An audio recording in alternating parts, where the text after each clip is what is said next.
Hello students, a very good morning to all of you. How are you students? I hope all of you will be fine.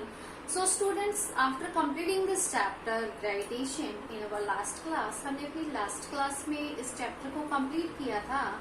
And after completing this chapter, today I am explaining numericals of this chapter. आज इस chapter के हम numericals को revise करेंगे. So now let's see.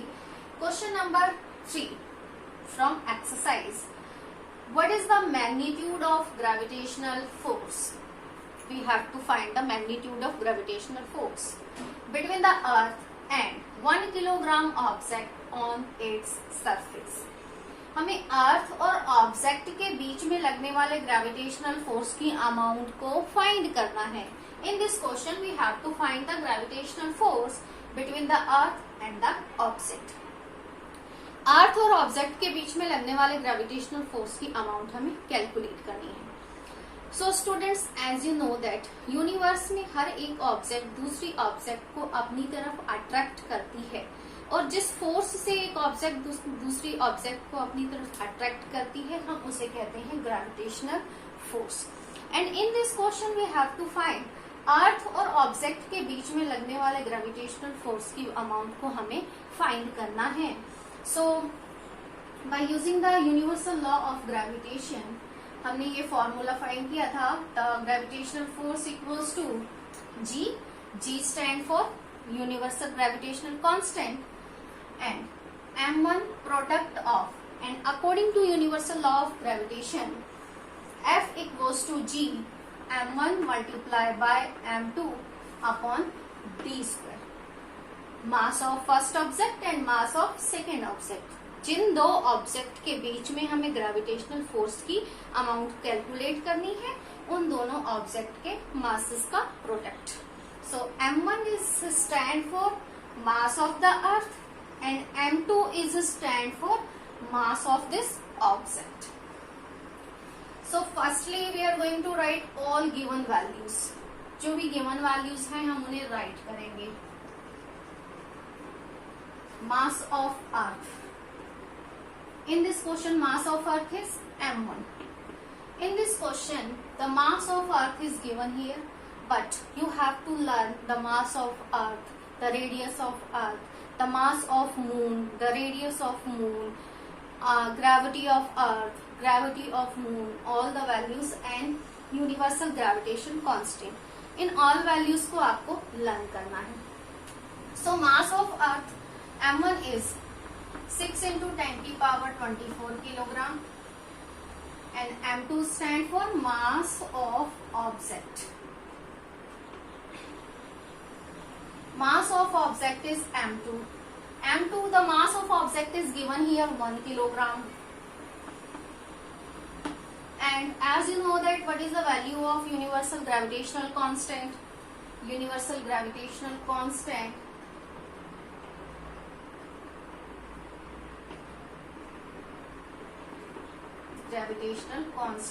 G is 6.67 into 10 to the power minus 11 Newton meter square upon kilogram square. And D stand for distance between them. Object और अर्थ के बीच का distance. Distance between center of earth and object.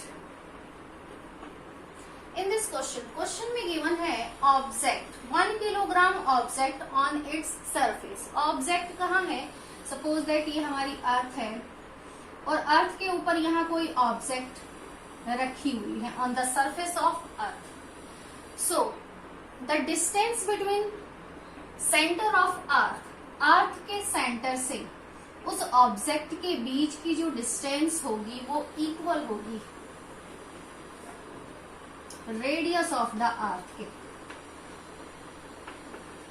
ठीक है, object अर्थ की surface पे रखी हुई है.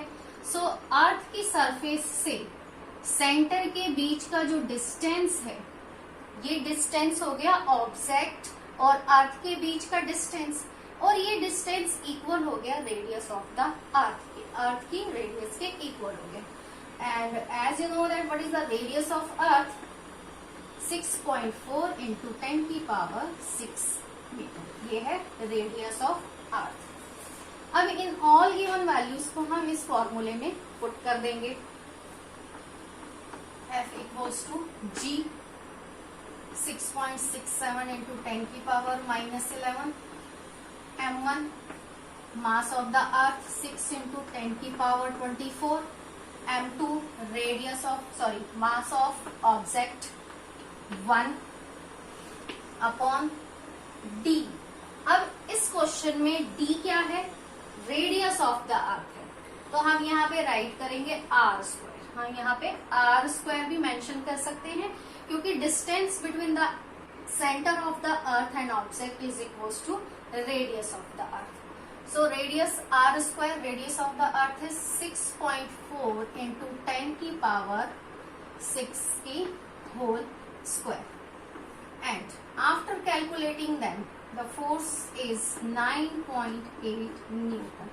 कैलकुलेट करने के बाद जो फोर्स की वैल्यू आएगी वो आएगी 9.8 newton. So F equals to the magnitude of gravitational force is equals to 9.8 newton. So this is your question number 3rd। Now let's see next question.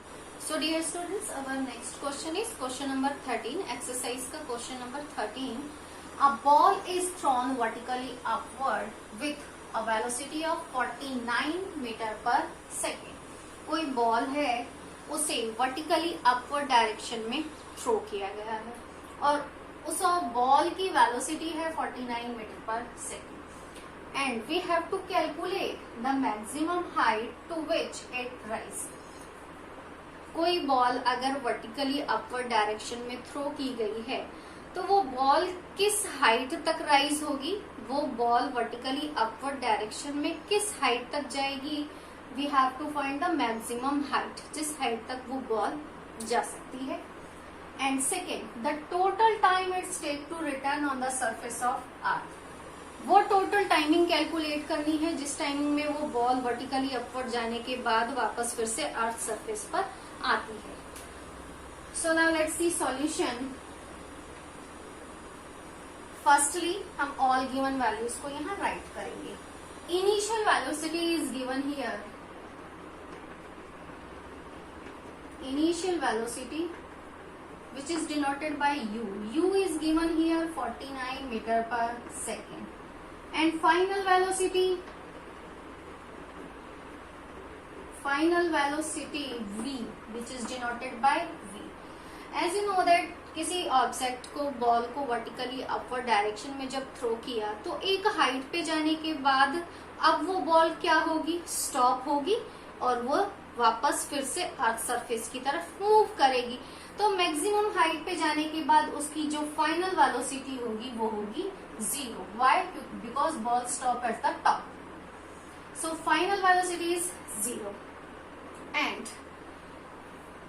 Ball को वर्टिकली अपवर्ड डायरेक्शन में throw किया गया है। Then the acceleration due to gravity,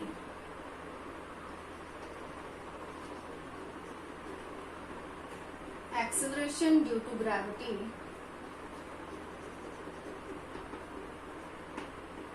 g is here. What is the value of gravity of earth? earth की gravity कितनी होती है, 9.8 meter per second square. But the acceleration due to gravity is negative when an object throw upward. किसी object को जब vertically upward throw किया जाता है तो उस कंडीशन में एक्सेलरेशन ड्यू टू ग्रेविटी की वैल्यू होती है माइनस में। सो -9.8 meter per second square.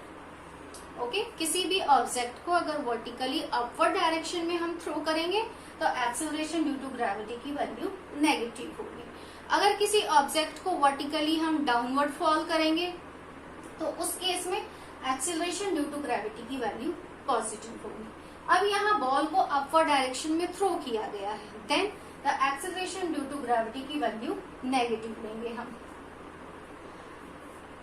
So by using third equation of motion, what is the third equation of motion? v square equals to u square plus 2gh, जो कि acceleration due to gravity अगर है तो a g में convert हो जाता है और डिस्टेंस हाइट में कन्वर्ट हो जाती है. So all given values we have to put in this equation.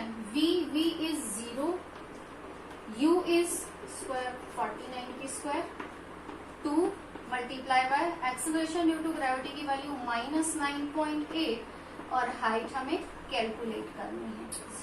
0 square of 49 is 2401.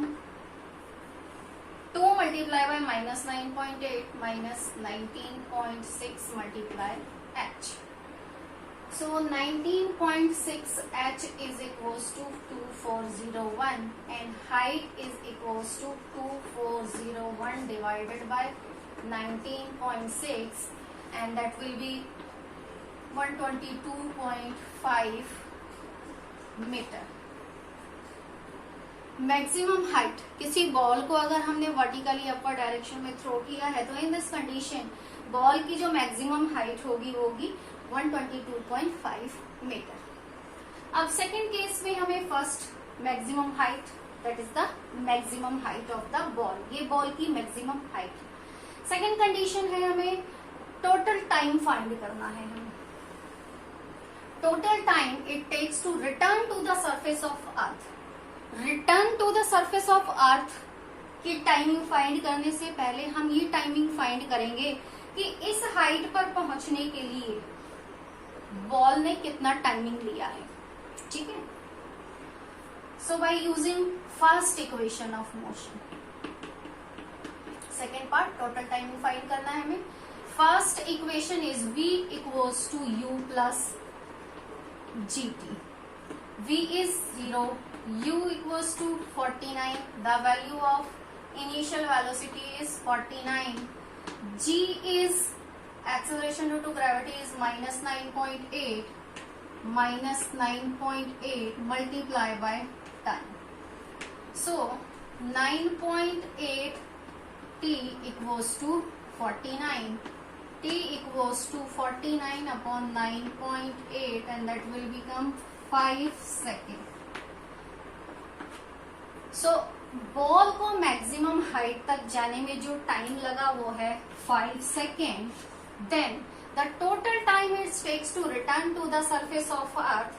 As you know that जितना टाइमिंग बॉल मैक्सिमम हाइट तक जाने में लेगी उतना ही टाइम वो अर्थ सरफेस पर आने में लेगी. So total timing to return to the surface of earth is 5 plus 5 is equals to 10 second. So total timing आ गया आपका 10 सेकेंड. मैक्सिमम हाइट, जिस हाइट तक वो बॉल राइज होगी वो होगी 122.5 मीटर. हमने मैक्सिमम हाइट को कैलकुलेट करने के लिए मोशन की थर्ड इक्वेशन यूज की है और टाइमिंग को फाइंड करने के लिए हमने मोशन की फर्स्ट इक्वेशन यूज की है. So now let's C one more question. So next question is question number 14. Look at this question better. A stone is released from the top of tower of height 19.6 meter.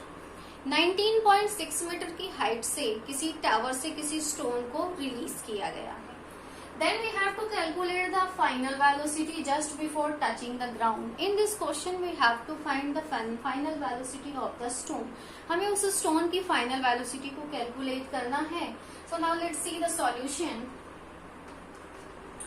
What is the initial velocity of the stone? Initial velocity u is 0. Why the initial velocity of stone is 0? क्यों? क्योंकि किसी tower के top पे जहां वो stone रखी हुई थी उसकी इनिशियल पोजीशन कैसी थी? रेस्टिंग पोजीशन थी. Therefore initial velocity is 0. And we have to find the final velocity. हमें उस स्टोन की फाइनल वेलोसिटी कैलकुलेट करनी है. And height is given here. Height is given here 19.6 meter. And acceleration due to gravity of Earth. As you know that what is the acceleration due to gravity of Earth is 9.8 meter per second square. But 9.8 in positive or negative. Acceleration due to gravity की value in this question positive होगी या negative होगी. तो stone is release from the top of tower, किसी height से stone को vertically downward fall हो रही है। तो इन दिस कंडीशन जब कोई ऑब्जेक्ट डाउनवर्ड फॉल होती है, एक्सेलरेशन ड्यू टू ग्रेविटी की वैल्यू पॉजिटिव होती है। और अगर कोई ऑब्जेक्ट अपवर्ड थ्रो की जाती है वर्टिकली अपवर्ड, तो वहां एक्सेलरेशन ड्यू टू ग्रेविटी की वैल्यू नेगेटिव होती है।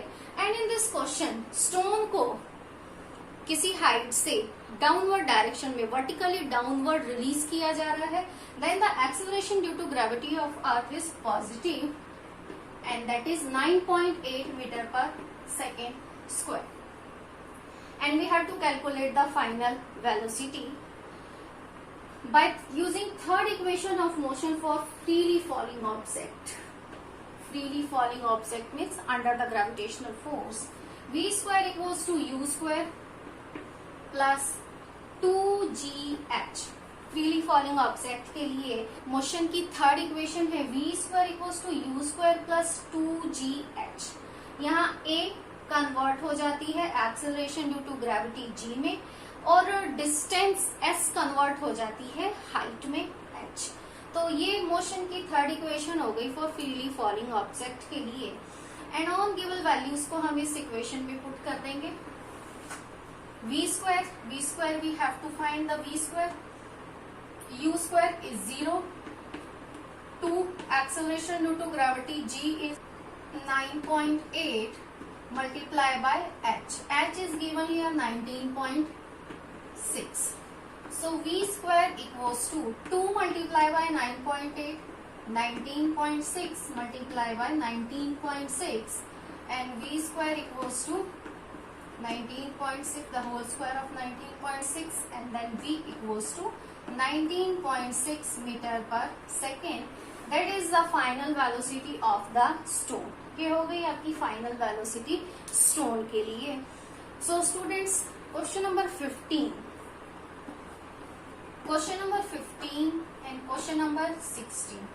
Students, you have to try to solve this question number 15 and question number 16. Exercise के 2 questions है, question 15 and question 16. You have to try to solve these numericals. In numericals को solve करने हैं in your rough notebook and revise all the numericals जो भी हमने आज revise किए हैं, उन numericals को solve करने की कोशिश करेंगे। And tomorrow I will give you one assignment related to this chapter. इस चैप्टर से रिलेटेड एक असाइनमेंट आपको दूंगी मैं, so you have to revise this chapter for your assignment.